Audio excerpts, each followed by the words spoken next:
C'est pour moi un très grand bonheur. Et puis également, je souhaite remercier l'ensemble des participants et je souhaite remercier toute l'équipe de Yeshiva Online qui nous donne effectivement tous les matins la possibilité de pouvoir étudier ensemble et de pouvoir partager des enseignements de Torah. Alors aujourd'hui, nous allons dédier cette étude vers Ilou Nishmatam Shelkol Mete Israël et en particulier vers Ilou Nishmat, notre regretté ami Marcel Mesod avec Assis Ben Rina, Zichrono Livracha chez Niftar Kayom Machar qui est décédé comme demain à l'occasion de la fête de Shavuot. Également, l'Ilou Nishmat, le docteur Bernard Eliel Fassi Ben Mazaltov, Zichrono Livracha, et pour lequel, effectivement, c'est la conclusion de la période des 30 jours. Également, l'Ilou Nishmat, Michel Krumholz, qui est également décédé il y a de cela quelques jours, c'est l'occasion de la clôture des Shivram. Et puis également, l'Ilou Nishmat, Yvette Anna, Bat Shalom Assoun, pour la clôture des 7 jours, c'est la maman de Madame Isabelle Spingarn.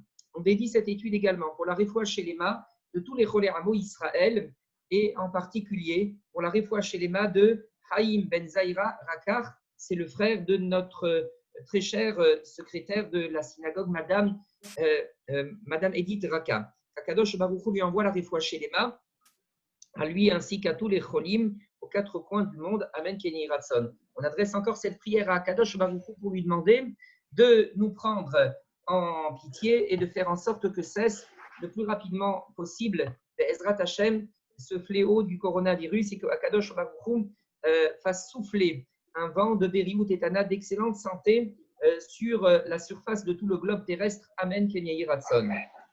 Alors, très chers amis, voilà, je souhaite consacrer, on va dire, la séance que nous avons ce matin pour parler de la Megillat Ruth. Vous savez que nous avons dans notre calendrier hébraïque 5 Megillot que nous lisons à l'occasion des différentes solennités de l'année.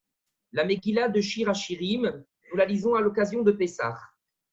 Et pas seulement à l'occasion de Pessah dans les communautés séfarades, c'est également le vendredi soir le temps de lire le Shir HaShirim, le texte de Shir HaShirim écrit par Shlomo Ameler. La Megillah de Purim, la Megillah d'Esther, c'est bien entendu à l'occasion de Purim. La Megillah de Kohelet, c'est à l'occasion de Sukkot. La Megillah de Echa, à l'occasion de Tisha B'Av. Et enfin, la Megillah de Ruth, c'est à l'occasion de Shavuot, c'est-à-dire à l'occasion de la fête que nous nous apprêtons à vivre demain. Alors, la question est très certainement posée par l'ensemble des commentateurs et l'ensemble des poskim, des décisionnaires. D'où vient cet usage et pour quelle raison est-ce que nous lisons le texte de Megillat Ruth à l'occasion de Shavuot, à l'occasion de la fête du Matan Torah, du don de la Torah? Alors, nous allons lire ce que disent les maîtres dans le Midrash. Amar Rabbi Ze'era.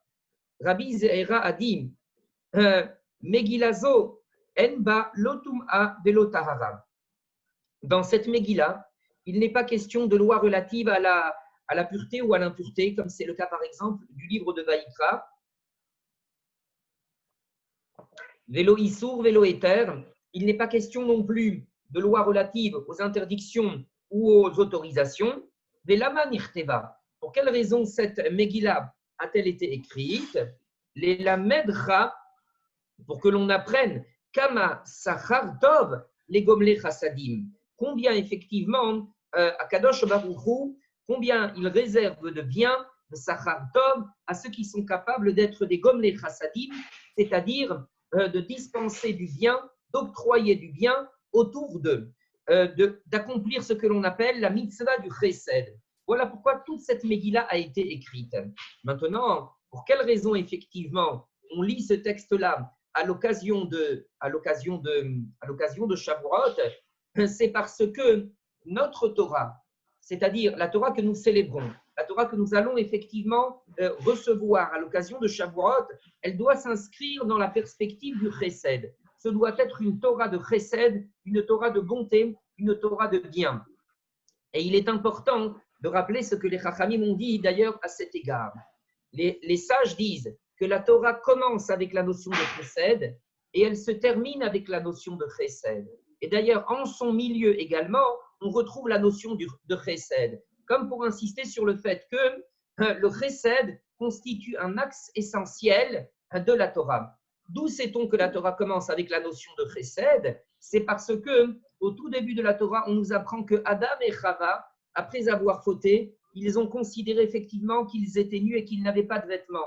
Akadosh Baruch Hu a accompli à leur égard la mitzvah de Malvish Arumim. Il a procuré des vêtements à ceux qui étaient dénués de vêtements et Akadosh Baruch Hu leur a octroyé cette dignité qui est rapportée dans le texte de la paracha de Bereshit.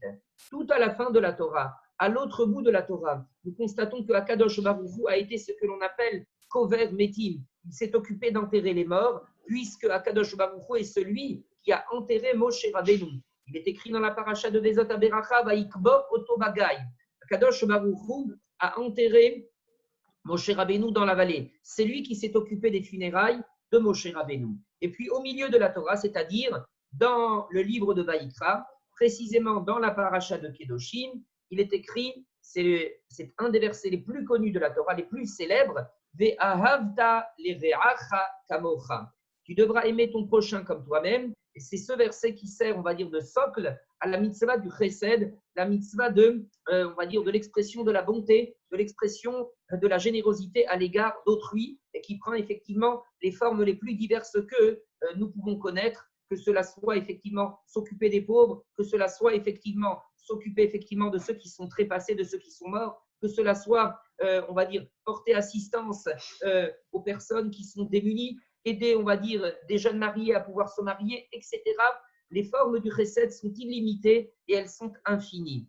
Et voilà pourquoi, effectivement, nous lisons le texte de Ruth à l'occasion de Shavuot pour insister sur le fait que notre Torah, notre attachement à la Torah doit s'inscrire dans une perspective de chesed. Alors, pour comprendre comment la Megillah de Ruth exprime la notion de chesed, il faut effectivement reprendre le texte. On nous dit dans cette Megillah, ce fut au début, excusez-moi, à l'époque de la période où les juges, les shoftim, exerçaient leur leadership, à l'époque où littéralement les juges jugeaient. Vous savez que après la disparition de Yehoshua, le Talmide de Moshe Rabbeinu, il y a eu une période dans l'histoire d'Israël où il n'y avait pas encore de roi, il n'y avait pas encore de Mélachim.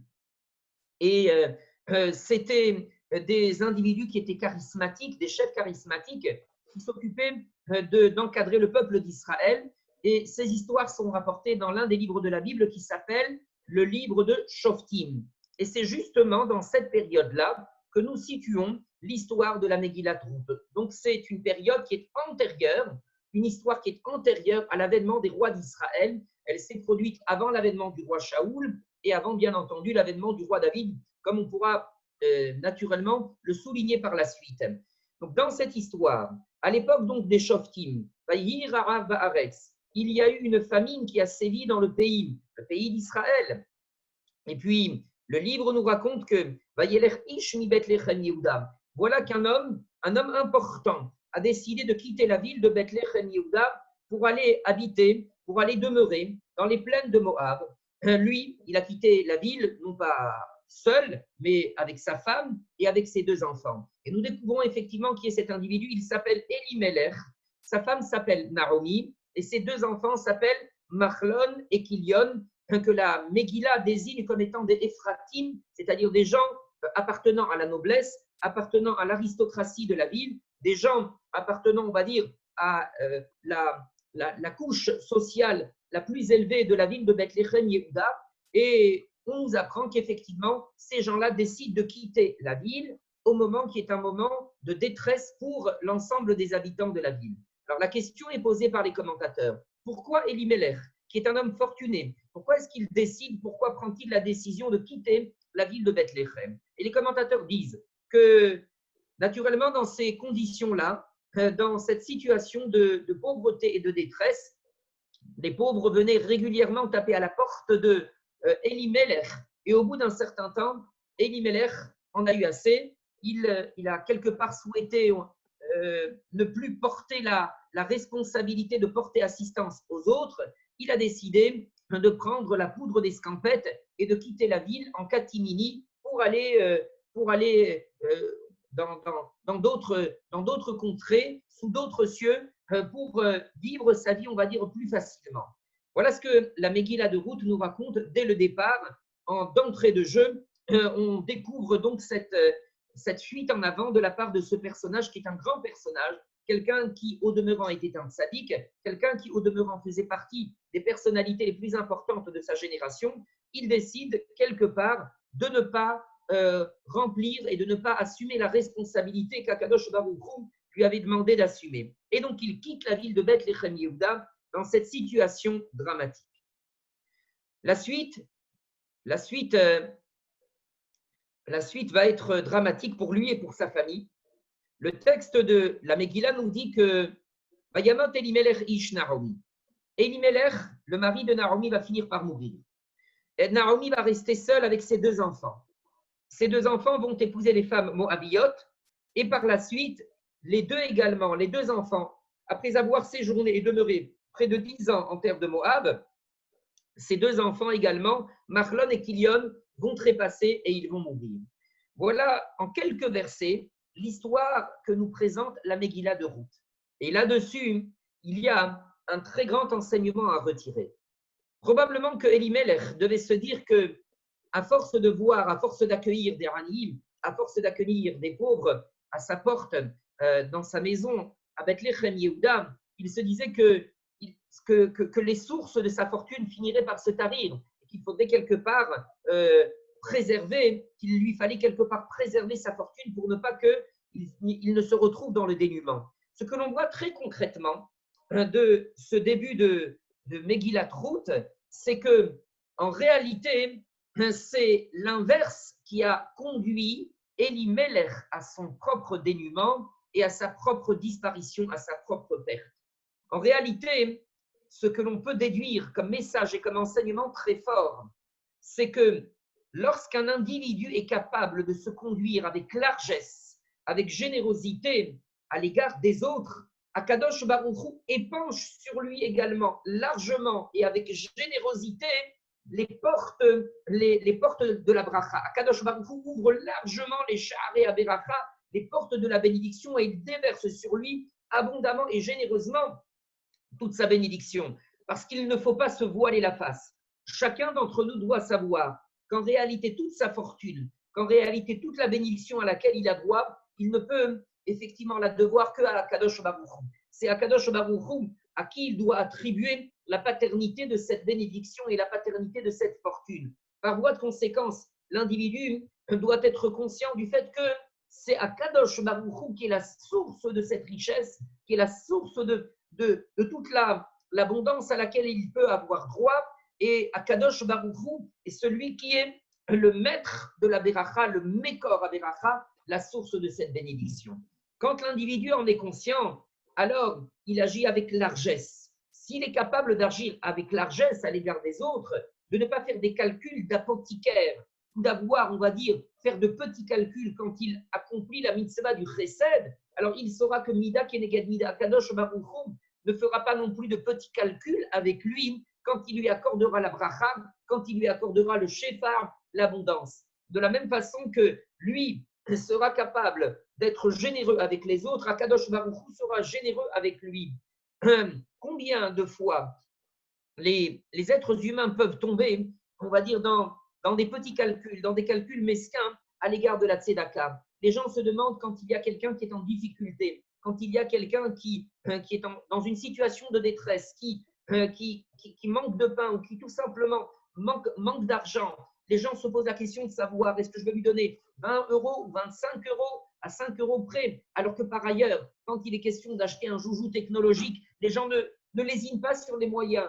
Ils ne s'opposent pas à ce type de questions. Ils sont prêts à débourser 1 000 euros, 1 200 euros, 1 500 euros pour effectivement faire l'acquisition de ce petit joujou technologique qui leur fait plaisir. Quand il est question d'acheter, on va dire, une voiture, les gens ne se posent pas la question également. Ils sont en train de réfléchir pour savoir est-ce qu'ils seront prêts à rajouter telle et telle option à plusieurs qui s'élèveront, on va dire, à plusieurs centaines d'euros sans faire de calcul. Là, les gens ne font pas de calcul. Mais quand il est question de chesed, les gens font des calculs en se disant est-ce que je vais rajouter 5 euros ou enlever 5 euros. Et là, effectivement, on est en train de nous dire l'individu qui fait ce type de calcul, il est complètement en train de se tromper. Il est complètement en train de se fourvoyer. Ce sont les calculs d'apothicaire qu'Elimelech a menée en se disant, eh ben, vaut mieux que je quitte effectivement cette situation-là où l'on est en train de me demander à droite et à gauche des soutiens et de l'aide. Je vais aller dans un endroit dans lequel effectivement on ne me demandera pas de soutien et d'aide, on ne me demandera pas de tzedaka. Et ce qui s'est passé, et c'est cela que la Megillat Ruth nous décrit, c'est que les sources de la bracha se sont taries.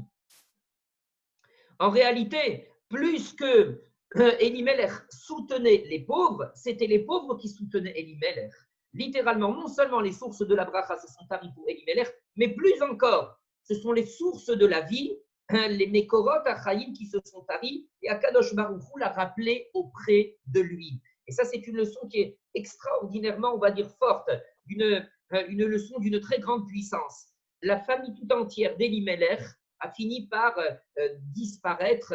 Elimelech est mort dans un premier temps, ses deux enfants par la suite, et au final, Elimelech a tout perdu, on va dire, de cette fuite en avant, à la suite de cette volonté de s'esquiver, de ne pas porter, de ne pas assumer cette responsabilité de porter assistance et d'apporter son aide à autrui. Voilà le contre-exemple, voilà effectivement le modèle qu'il ne faut pas suivre et qui nous est présenté d'entrée de jeu au tout début de la Megillat Ruth. A contrario, Ruth va représenter, va incarner le modèle de comportement exactement contraire à Elimelech. Sans aucun moyen, Ruth va être capable de porter son assistance, on va dire, à différentes personnes, dans différentes directions, d'agir avec une très grande force de caractère, avec beaucoup de détermination, sans se laisser abattre, sans se laisser aller à une sorte de découragement ou à se laisser aller à une sorte d'analyse faussée en se disant qu'elle serait incapable de porter son assistance ou d'apporter son aide à autrui.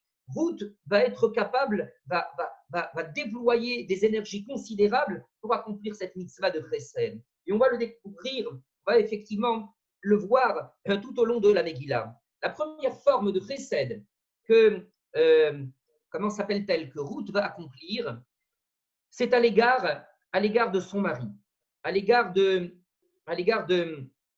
Machlon, si j'ai bonne mémoire. Elle va faire le nécessaire pour s'occuper de ses obsèques, pour s'occuper de ses funérailles. Donc là, sans véritablement ne plus avoir aucun intérêt, son mari n'est plus capable effectivement de lui apporter quoi que ce soit, et elle va faire le nécessaire pour réunir tout le nécessaire pour les funérailles. C'est ce que l'on appelle en hébreu le Hesed Shel Emet, c'est-à-dire la bonté qui est l'expression de la vérité, c'est-à-dire une bonté qui n'est mue par rien d'autre que la volonté de faire le bien, sans aucune attente d'un retour quelconque, parce qu'ici, il n'y a aucun retour possible, puisque l'individu est mort et l'individu a regagné le monde de vérité. Ça, c'est la première forme de Chesed. Après la mort de son mari, Ruth ne va pas se considérer comme étant quelque part délivrée, on va dire, d'un quelconque joug ou d'une quelconque charge. Elle va considérer que pèse sur elle cette nécessité de rendre les hommages, de rendre les honneurs nécessaires à son mari. Par la suite, la Megillah va nous montrer également tout le dévouement, l'attachement qu'elle va déployer à l'égard de de sa belle-mère. Et on va découvrir avec beaucoup d'émotion. Et honnêtement, quand on lit ce récit-là, on est particulièrement étreint, ému par la force que déploie Ruth pour s'occuper de sa belle-mère, pour veiller à son bien-être et pour faire en sorte qu'elle puisse être heureuse et s'occuper et s'occuper de sa belle-mère de toutes les façons possibles et imaginables. En tant que tel, il y a en la matière quelque chose qui déjà défie, on va dire, l'ordre naturel des choses. Il arrive souvent effectivement qu'il y ait une sorte de rivalité entre les belles-filles et les belles-mères. Ce sont des choses naturelles. Et ici, on constate effectivement ce que Ruth est capable de déployer comme bonté à l'égard de sa belle-mère. Comment, après la mort de son mari, elle va continuer à s'attacher à elle, elle va continuer à a tenté de toutes ses forces de lui prodiguer tout le bien qu'elle peut. Quand on lit dans le texte de la Megillah, on nous dit qu'à un moment donné, lorsque elle s'est retrouvée dans le dénuement le plus total, Naomi a décidé de rentrer dans le territoire de la terre de Kénaran, dans le territoire de la terre d'Israël, précisément dans sa ville natale, la ville de Bethléem, dans la tribu de Yehuda. Alors nous dit le texte de la Megillah, Vatakom hi vechalotea. Elle s'est donc levée, elle, avec ses deux belles filles, c'est-à-dire quand on dit elle s'est levée, c'est-à-dire qu'elle était animée de la volonté de rentrer dans le pays de Bethléem Yehuda. Elle a donc quitté cet endroit, l'endroit de Moab dans lequel elle se trouvait, pour revenir dans le territoire de Yehuda. Et elle s'est adressée à ses deux belles filles, Lishte Kalotea, en leur disant, je vous en prie maintenant que chacune retourne dans sa famille, je ne peux rien vous apporter, que le Tout-Puissant vous rende, Yaras Hashem Imachem Chesed, que le Tout-Puissant vous rende le bien, tout le bien que vous avez fait, qu'Hashem Asitem Imametim, suivant effectivement tout ce que vous avez déployé comme énergie à l'égard des défunts, c'est-à-dire à l'égard de ses enfants, vers Imadi, et à mon propre égard, comment vous avez déployé tous les efforts nécessaires pour vous occuper de moi, pour vous occuper de ma santé, pour vous occuper de mon bien-être. Hashem Lachem, Kakadosh Baruch Hu vous donne la possibilité d'avoir de la menoucha, de pouvoir retrouver la sérénité, de pouvoir retrouver la tranquillité. Donc elle bénit ses belles filles, elle les décourage, elle les dissuade de continuer à la suivre sur son chemin. Et puis le texte nous raconte que la première, c'est-à-dire Orpa, finalement effectivement rebrousse chemin. Et puis ensuite, la seconde, c'est-à-dire Ruth, va lui dire effectivement ces phrases-là qui vont rentrer dans l'histoire, qui vont rentrer effectivement dans notre mémoire collective. Elle va lui dire, va tomer Ruth. Ruth va lui dire, Altif Geribi, les rosevers. N'insiste pas auprès de moi, les rosevers, pour que je t'abandonne. La chouvne aharaïr, pour qu'effectivement, littéralement, je revienne en arrière. Qui el asher telechi eler. Là où tu iras, j'irai. Ou ba asher talini aline.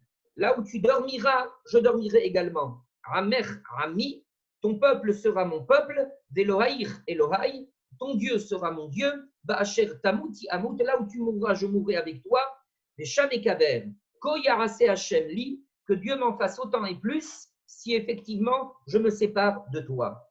Et là, le texte dit que Naomi n'a rien pu ajouter devant la détermination et la ténacité de sa belle-fille Ruth, et elles ont continué à cheminer ensemble vers la terre de Yehuda, vers la ville de Bethléem.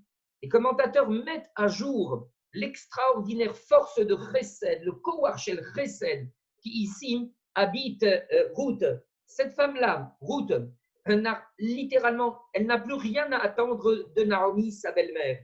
Cette femme qui auparavant appartenait à la très haute bourgeoisie, cette femme qui auparavant était une femme qui était particulièrement nantie, particulièrement aisée, elle ne peut plus rien désormais lui apporter. Et pour autant, Ruth ne recherche en la matière, elle ne recherche rien, elle n'attend rien de sa belle-mère, elle n'attend rien en retour, son mari est mort, elle n'attend qu'une seule chose, c'est tout simplement pouvoir apporter, on va dire, un soutien psychologique, un soutien matériel à quelqu'un qui désormais se trouve dans une situation de grande détresse. La force du chesed, incarnée par Ruth, dépasse effectivement, on va dire, ce que l'on peut classiquement retrouver chez les êtres humains. Et c'est cette force-là que les Chachamim mettent en exergue. Ce que Ruth est capable de faire pour sa belle-mère, très peu d'êtres humains ont été capables de le faire pour, on va dire, pour les personnes qui leur sont le plus proches. Et c'est cela que l'on veut mettre en relief, c'est cette attitude que l'on veut mettre en lumière. Par la suite, quand on découvre Ruth qui arrive avec sa belle-mère dans le territoire de Bethléem Yehuda, on voit à quel point elle ne se soucie pas simplement de lui apporter un soutien psychologique, mais comment est-ce qu'elle va déployer les efforts nécessaires pour apporter de la nourriture, un soutien matériel, comme aujourd'hui, effectivement, les individus qui se trouvent dans des situations difficiles, matériellement parlant, pourraient essayer de trouver, comme on dirait, quelques heures de ménage à droite et à gauche pour pouvoir obtenir quelques euros pour effectivement ensuite apporter, on va dire, de quoi mettre une pitance à mettre dans la bouche. C'est ce que Ruth Naomi, c'est ce que Ruth fait à l'égard de sa belle-mère Naomi quand elles arrivent toutes les deux dans la ville de Bethléem Yehuda, elle essaye effectivement de faire le maximum pour apporter à sa belle-mère ce dont elle a besoin. Mais le chesed, l'attitude de Ruth, le chesed que Ruth va être capable de déployer est encore plus grand, nous disent nos maîtres. On le sent dans le texte de la Megillat Ruth. On fait appel à ce que l'on appelle à une loi dans la Torah qui s'appelle la loi du hiboum. On traduit en français par la loi du Lévira. Alors, Lévira n'a rien à voir avec la notion de Lévi. Ça n'a aucun rapport avec la tribu de Lévi. Lévira, ça vient du latin léviré, qui veut dire un beau-frère. La Torah nous dit que lorsque quelqu'un vient à décéder sans laisser d'enfant, alors il y a comme une sorte de lien qui se crée entre la veuve et le frère du défunt. Et si effectivement la veuve et le frère du défunt se marient et qu'ils ont un enfant, on va dire que cette union et la naissance de cet enfant permettra à l'âme du défunt de pouvoir connaître ce que l'on appelle la menoucha, la tranquillité, une certaine élévation, une certaine sérénité dans le Olam Haemet, dans le monde de vérité. C'est ce que la Torah appelle, c'est ce que la Torah désigne sous le nom de loi du hiboum, loi du Lévira. Alors, dans le texte de la Megillat Ruth, il n'est pas question de la loi du Lévira proprement dit, il est question d'une sorte d'extrapolation de la loi du Lévira, c'est-à-dire non pas seulement en parlant du frère, mais en parlant, on va dire, de ceux qui sont les proches parents, on va dire, de l'individu qui est défunt. Et dans la Megillat Ruth, on va voir effectivement que cette volonté d'apporter, on va dire, la menoucha, c'est-à-dire la tranquillité et le repos à son mari défunt, ne va pas quitter l'esprit de Ruth. Et quand elle va se retrouver avec sa belle-mère, dans le territoire de Bethléem Yehuda, et que la possibilité lui sera offerte de pouvoir effectivement se marier avec un proche parent de son mari défunt, Ruth va être pleinement enthousiaste de pouvoir concrétiser cette possibilité, cette occasion qui lui est offerte pour procurer à son mari, à son défunt mari, la possibilité de pouvoir avoir une menoucha, avoir une élévation, une tranquillité, une satisfaction, un contentement dans le Olam Haemet, dans le monde de vérité. Il y a en la matière effectivement un exemple très fort, très puissant de volonté d'accomplir le chesed et qui habite l'âme de Ruth. C'est tout cet ensemble d'éléments qui constituent pour les Chachamim un exemple très parlant, un exemple très fort et très puissant de chesed et qui doit être pour chacun et chacune d'entre nous un modèle de comportement, un modèle à suivre, que l'on sache inscrire notre attachement à la Torah dans une perspective de chesed, dans une perspective de bonté à l'égard d'autrui, parce qu'Akadosh Baruch Hu attend cela de la part de chacun et de chacune d'entre nous. Il y a un autre point que l'on souhaite mettre en exergue, dans cette Megillat Ruth. Il nous reste encore quelques minutes pour pouvoir le dire. C'est Akadosh Baruch Hu, dans la Megillat Ruth, est en train de présenter les ancêtres qui seront ceux de David Améler, et par voie de conséquence également, les ancêtres qui seront ceux du Mashiach, du Melech HaMashiach, puisque David est l'ancêtre également du Mashiach. Akadosh Baruch Hu nous présente une femme qui est originaire du pays de Moab, qui s'appelle Ruth, et qui finalement va se marier avec un individu qui s'appelle Boaz, qui est quant à lui descendant de la tribu de Yehuda, c'est-à-dire la tribu royale. Dans cette Megillah, on découvre le Tohar Lev, la pureté de cœur, la Kavana, l'intention extraordinairement élevée et pure qui est celle d'un côté de Ruth et de l'autre côté de Boaz. Expliquons-nous. Il y a un midrash qui dit que Akadosh Baruch Hu a trouvé David Amelech dans la ville de Sodome. C'est un midrash étonnant qui en fait exprime le fait que une des souches de la Neshama de David Amelech, qui est en fait la Neshama mère de celle du Mashiach, une des souches de cette Neshama se trouve à Sodome, c'est-à-dire en fait dans la famille de Lot. Il faut connaître les origines de l'histoire du peuple de Moab. Dans la paracha de Vayera, dans le livre de Bereshit, on nous raconte que lorsque Lot a quitté avec sa famille dans la précipitation la ville de Sodome, qu'Akadosh Baruch Hu devait détruire, il s'est retrouvé ensuite, lorsque sa femme a été transformée en statue de sel, il s'est retrouvé ensuite seul avec ses 2 filles dans une caverne. Et les 2 filles étaient convaincues, suite à la destruction à laquelle elles avaient assisté, elles étaient convaincues que le monde avait été entièrement détruit, que le monde avait vécu un cataclysme, une destruction massive qui, en fait, avait abouti également à la destruction de la totalité de l'humanité. Elles étaient convaincues que c'était ce qu'elles avaient vécu, comme une sorte de destruction atomique, Halila Vechas. Et nous dit le texte de la Torah, elles ont conçu le projet d'engendrer une descendance à partir de leur père. Donc, elles ont enivré leur père et elles ont conçu une descendance dans cette situation-là.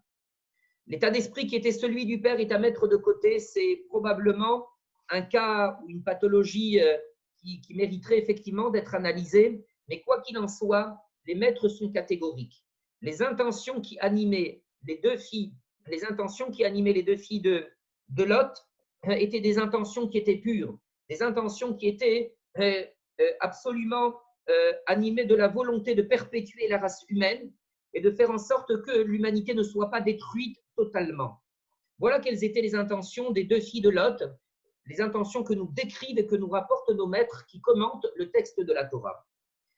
On a ici ce que l'on appelle une kavana tehora, c'est-à-dire une intention qui est pure et qui anime les 2 filles de Lot.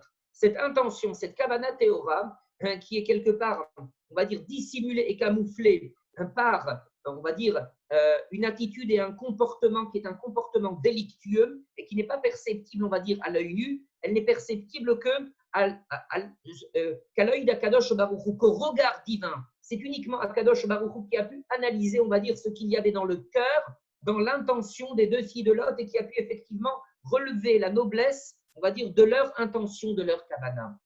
Par la suite également, cette kavana tehora, cette kavana absolument pure, on va continuer effectivement de la voir, d'avoir la traçabilité, on va dire, pour la descendante très lointaine des filles de Lot et qui est incarnée par le personnage de Ruth. Dans ce que l'on a décrit, dans cette volonté de pratiquer le chesed, on peut relever également par la même occasion ce que l'on appelle un tohar lev, c'est-à-dire une pureté du cœur extraordinaire et qui anime Ruth dans toute son, dans les différentes facettes et dans les différentes modalités de son action et de son comportement telles qu'elles sont décrites dans la Megillat Ruth. Ruth est animée par une kavana tehora she'en kemota, une intention pure qui n'a pas son pareil et qui n'a pas effectivement son similaire. Cette intention pure atteint son point ou un des points culminants dans le fait que à la fin de la Megillat Ruth, quand l'occasion lui est proposée, lui est présentée de pouvoir se marier avec un parent relativement proche de son défunt mari, Ruth va conserver effectivement à l'esprit la volonté de procurer du bien à l'âme de son mari et elle va accepter de se marier avec un homme qui en définitive est un vieillard. Tout ceci effectivement uniquement animé de l'intention de cette kavana tehora. Elle ne recherche pas, on va dire, de sécurité particulière, de sécurité matérielle dans le cadre de ce mariage. Elle recherche avant tout cette possibilité, effectivement, comme on dirait en français, de boucler la boucle et de pouvoir donner corps à la kavana tehora qui l'anime. Qui plus est, nos maîtres nous disent également que Ruth, comment s'appelle Ruth? Ruth, au départ, quand elle a accepté de se convertir, elle a accepté de se convertir véritablement sans aucune recherche d'un quelconque confort matériel. Quand elle a dit à sa belle-mère, Elokai, ton Dieu sera mon Dieu, à ce moment-là, sa belle-mère n'a rien à lui proposer, aucun confort matériel, aucune sécurité d'aucun ordre, aucun mariage. Et les commentateurs soulignent le fait que quand elle accepte de se convertir, elle partait du principe et elle partait de l'idée que la Torah ne permet pas aux membres qui sont originaires de la tribu, du peuple de Moab de se marier et de contracter une alliance de mariage avec les enfants d'Israël. Ce qui va se passer par la suite quand elle se mariera avec Boaz, elle apprendra que cette loi que la Torah a édictée ne concernait en réalité que les hommes et non pas les femmes. Mais au départ, pour elle, cette loi concernait également les femmes. Et quand elle adhère au peuple d'Israël, c'est littéralement sans avoir, on va dire, d'idée possible ou d'idée d'ambition éventuelle de pouvoir se marier. C'était avec une volonté pure et sincère d'adhérer au Dieu d'Israël sans aucune recherche, on va dire, d'un quelconque confort matériel. Et là aussi, les commentateurs de la Megillah mettent en évidence ce Toar Lev, c'est-à-dire cette pureté du cœur qui anime Ruth. Et cette pureté de cœur, on va la retrouver ensuite des générations plus tard chez son arrière-petit-fils David Ameler. Dans tout le livre des Teilim, on retrouve cette volonté extraordinaire de David Ameler de s'attacher à Akadosh Baruch Hu. Et nous avons effectivement dans la Megillat Ruth les différents éléments, les différents ingrédients qui sont réunis pour la formation de la Neshama future de David Ameler et la Neshama future du Melech HaMashiach. Puisque d'un côté, on vient de décrire ce Toar Lev, cette pureté de cœur, ce chesed phénoménal incarné par le personnage de Ruth. Également, il faut rajouter également une anava, une humilité qui est une humilité déconcertante, déconcertante ou à tout le moins impressionnante, parce que suivant les Midrashim, Ruth était une princesse. Elle abandonne, on va dire, l'ensemble des commodités que lui aurait procuré son statut social pour effectivement venir adhérer au peuple d'Israël et s'investir dans l'ensemble des actions de chesed dans lesquelles elle a choisi de s'investir. Il y a là également une humilité, une anava qui est très impressionnante. Et on découvre ici la véritable grandeur de l'individu. Plus un individu est grand et plus il sera humble. Ruth est d'autant plus grande qu'elle est humble, à l'image de Moshe Rabbeinu qui était le plus grand de tous les prophètes, celui qui a donné la Torah, et à son propos, la Torah témoigne qu'il était extrêmement humble. Ruth est très humble et cette humilité est en fait le reflet, elle dissimule la grandeur d'âme et la noblesse d'âme qui est la sienne. Cette Ruth va se marier au final avec un homme qui s'appelle Boaz. Boaz, on l'a dit, est le descendant de la tribu de Yehuda. Quand on a parlé de Toar Lev, c'est-à-dire de pureté du cœur de Ruth, il faut savoir également que la pureté de cœur, c'est également celle de Boaz. Boaz, quand il découvre cette situation et qu'il décide lui aussi de se marier, c'est également pour procurer cette menoucha, c'est-à-dire ce repos à l'âme du défunt. Personne ne peut le comprendre, personne ne peut en témoigner, personne ne peut en attester si ce n'est un Kadosh Baruch Hu. Il n'y a que Dieu qui sache, qui connaisse le Toar Lev, la pureté de cœur de Ruth, et le Toar Lev, la pureté de cœur de Boaz. Il n'y a que lui qui puisse l'attester et en témoigner.